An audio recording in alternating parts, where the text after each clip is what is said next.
Hello students, class 12th में हम chapter number 5 quantity and differentiability पढ़ रहे थे, जिसमें आज हम एक्सरसाइज 5.8 पढ़ेंगे। क्वेश्चन नंबर 1 है, देखिए, verify Rolle's theorem for the function f(x = x square plus 2x minus 8 x belongs to close interval -2, 4। तो सबसे पहले आपको देखिए फंक्शन दिया गया है f(x = x square plus 2x minus 8, और आपको पता है ये जो फंक्शन है वो किस फॉर्म में, पॉलिनोमियल फॉर्म में। और आपको ये भी पता है कि जो भी पॉलिनोमियल फंक्शन होता है वो कॉन्टिन्यूअस एंड डिफरेंशिएबल होता है। तो लिखेंगे since every polynomial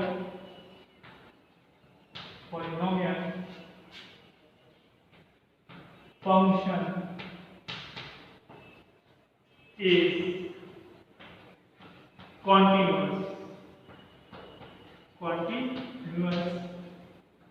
and differentiable,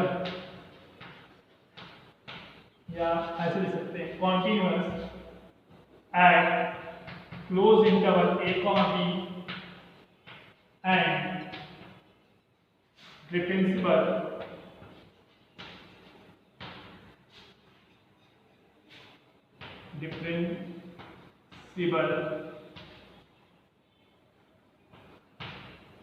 at the point at open interval a, b. Therefore, f(x) is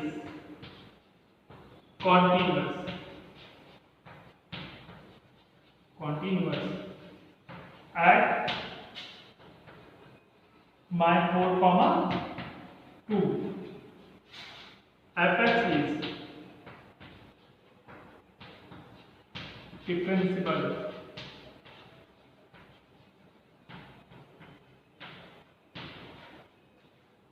at -4, 2. देखिए, फंक्शन पॉलिनोमियल फंक्शन था, और जो भी पॉलिनोमियल फंक्शन होता है वो क्या होता है, कॉन्टिन्यूअस भी होता है और डिफरेंशिएबल भी होता है। अब आप फंक्शन में f-4 पुट करेंगे तो आपको मिलेगा -4 का whole square plus 2 into -4 minus 8, -4 का स्क्वायर 16 -8 देन 0। अब आप क्या करेंगे, f2 पुट करेंगे, तो f2 पुट करने पर आपको देखिए क्या मिलेगा, 2 square plus 2 into plus 2 minus 8, 4 plus 4 minus 8, 0। Since f-4 equal to f2, तो f-4 की वैल्यू किसके इक्वल है, f2 के इक्वल है। So function f(x) is satisfied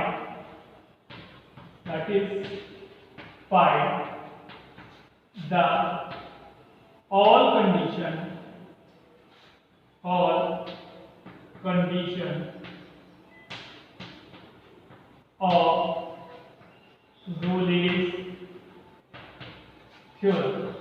Rolle's theorem में 3 कंडीशन थी। पहली कंडीशन थी कि जो फंक्शन है वो क्लोज इंटरवल पर कॉन्टिन्यूअस होता है। दूसरी कंडीशन थी जो फंक्शन है वो डिफरेंशिएबल होगा ओपन इंटरवल पर, और fa की वैल्यू fb के इक्वल होगी। तो देखिए fa इक्वल टू fb भी है, कॉन्टिन्यूअस भी और डिफरेंशिएबल भी है। Then therefore f' equal to क्या होगा, 0। f' इक्वल टू 0 होगा, और जो c होगा वो बिलोंग्स कर रहा होगा a, b पर, वो बिलोंग्स करेगा। तो अब देखिए इसको डिफरेंशिएट करते हैं, f' निकालते हैं। f' आपको क्या मिलेगा, 2x plus 2, then f' equal to 2c plus 2, f' value 0 है तो 2c प्लस 2 से डिवाइड करेंगे तो क्या मिलेगा, c plus 1 equal to 0, c equal to -1।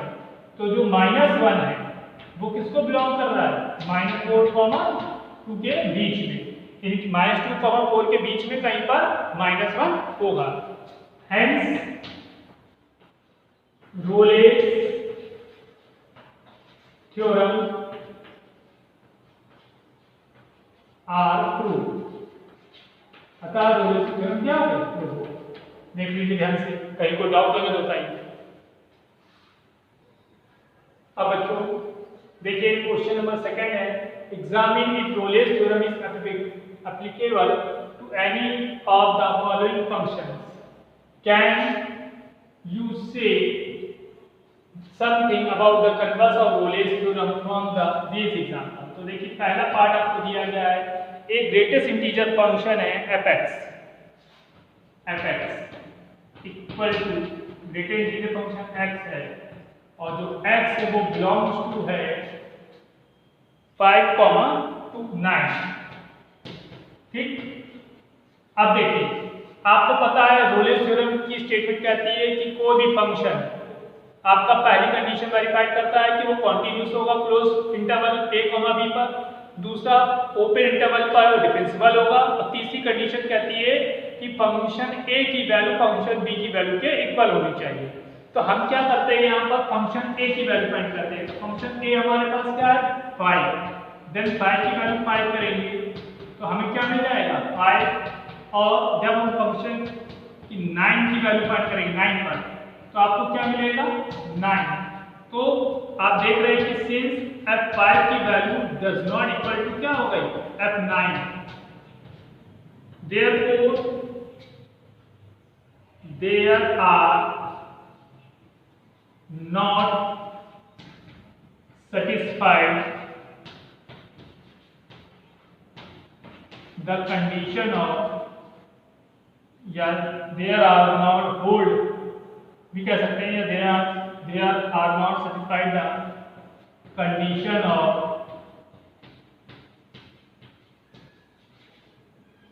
Rolle's theorem।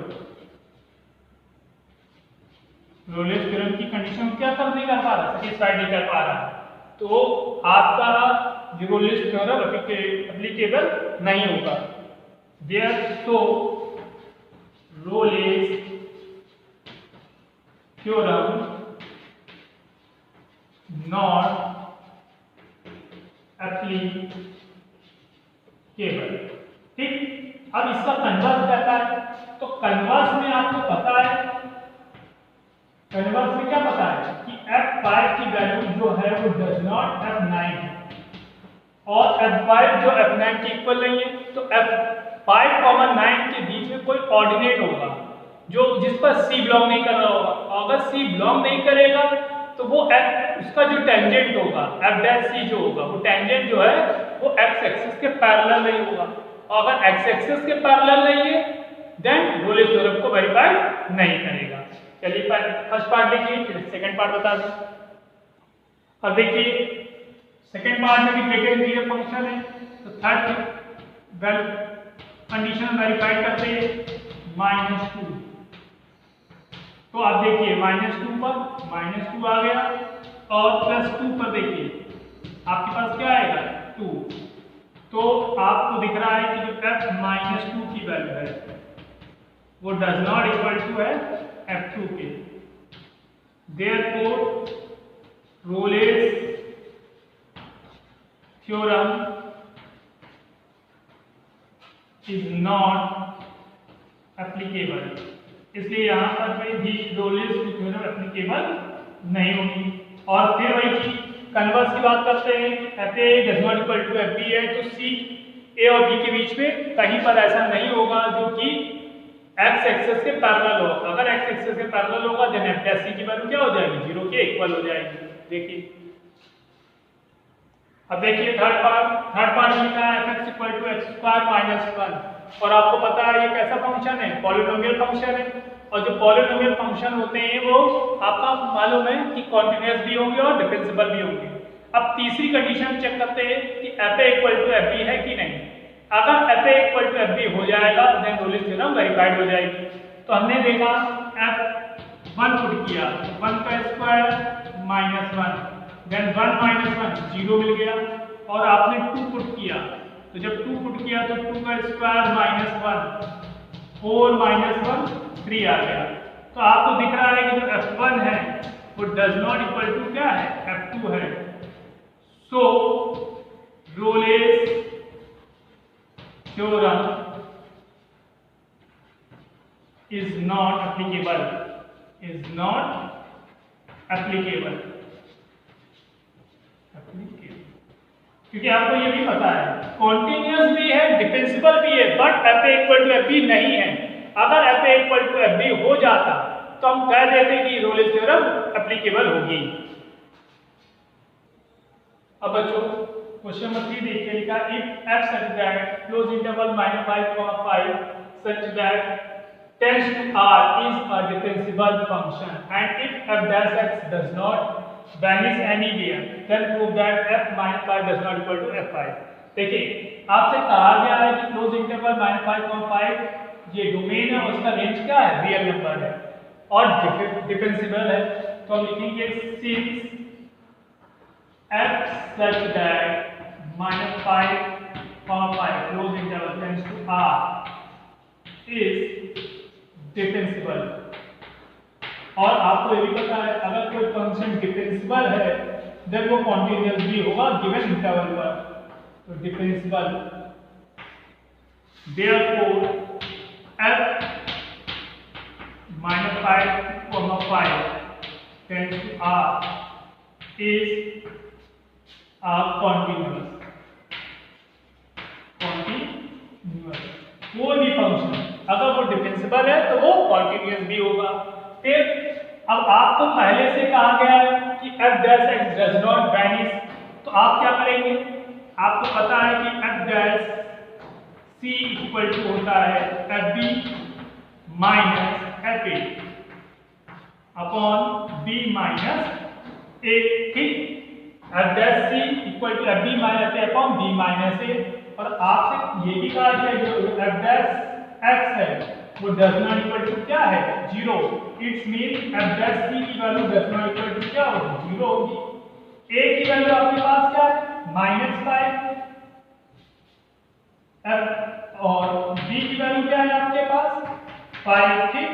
चलिए वैल्यू पुट करते हैं, तो आपने लिखा f dash c equal to fb की वैल्यू क्या है, f5 minus f -5 upon 5 minus bracket के अंदर -5, और आपको गिवन है कि f dash c does not equal to 0 क्योंकि वैनिश कहा गया है। Therefore f5 minus f -5 upon 10 equal does not equal to 0।